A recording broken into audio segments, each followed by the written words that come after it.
E quero também me dirigir ao presidente da República do Brasil, Jair Bolsonaro, que hoje pela manhã, numa entrevista coletiva junto ao Palácio do Planalto, citou a mim e ao prefeito Bruno Covas nominalmente.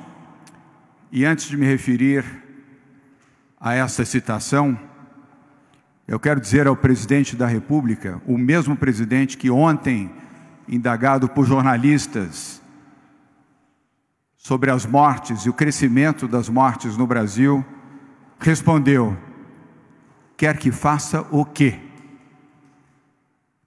Eu posso enumerar, presidente Jair Bolsonaro, algumas atitudes que o senhor já deveria ter tomado como presidente da República e não adotou.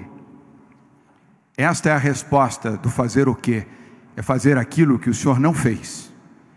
Começando por respeitar os brasileiros que o elegeram presidente da República e os que não o elegeram também.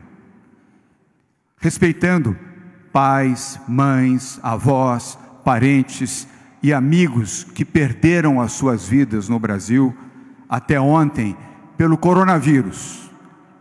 O coronavírus que o senhor classificou como uma gripezinha, que o senhor classificou como um resfriadozinho. O coronavírus que o senhor minimizou, dizendo que não era importante e que não era grave, presidente Jair Bolsonaro.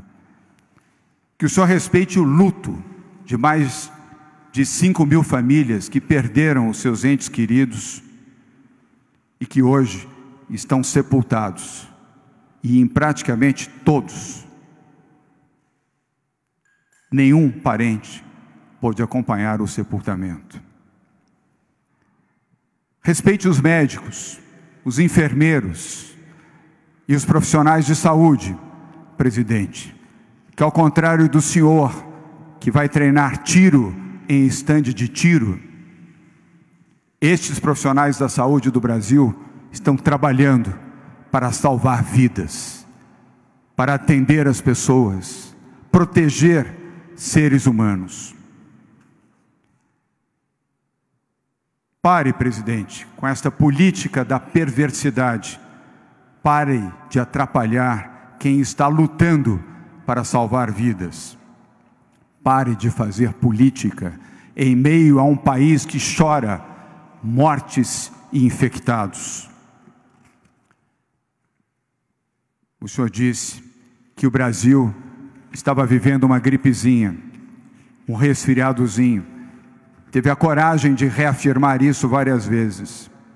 E agora, presidente, diante de mais de 5.000 mortos, o senhor continua afirmando que o país está vivendo uma pandemia de uma gripezinha, de um resfriadozinho? Eu convido o senhor, presidente Jair Bolsonaro, venha a São Paulo, saia dessa sua redoma de Brasília e venha visitar comigo o Hospital das Clínicas, o Hospital do Boi-mirim, aqui na capital de São Paulo, ao lado do prefeito Bruno Covas, os hospitais de campanha, e venha ver a gripezinha e o resfriadozinho, venha ver as pessoas agonizando nos leitos, e a preocupação dos profissionais de saúde de São Paulo e de toda a parte do Brasil com aquelas pessoas que podem ir a óbito. E se não quiser visitar São Paulo, presidente, por medo ou por qualquer outra razão, vá a Manaus. Vá ver o colapso da saúde em Manaus. Vá ajudar o governador do estado do Amazonas e o prefeito da cidade de Manaus. No mínimo, sendo solidário e estando presente para ver a realidade do seu país, não a sua realidade do estande de tiros, onde o senhor foi ontem celebrar, enquanto nós choramos mortes de brasileiros, presidente Jair Bolsonaro. Saia da sua bolha, presidente Bolsonaro. Saia dessa sua fábula. Saia do seu mundinho de ódio. Não frequente apenas o seu gabinete de ódio. Percorra hospitais. Seja solidário com a realidade do seu país, com os brasileiros que já perderam as suas vidas e têm os seus familiares chorando mortos, e com outros familiares que choram aqueles que estão enfermos em hospitais públicos e privados em todo o país. E por fim, presidente Bolsonaro, o senhor que gosta de tratar tudo como números e acha que a vida é um número, eu felizmente, como brasileiro, como cidadão, como governador, mas sobretudo como ser humano, eu não acho que vida é número.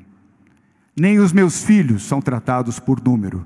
Os meus filhos, presidente Jair Bolsonaro, são tratados pelo nome, com carinho, com amor e com afeto. O mesmo carinho que eu dedico na minha função, trabalhando de graça como governador, ao lado do prefeito Bruno Covas, ao lado de dezenas, centenas, milhares de pessoas que em São Paulo e no Brasil estão trabalhando para salvar vidas. A vida, presidente Bolsonaro, não é um número, é sentimento.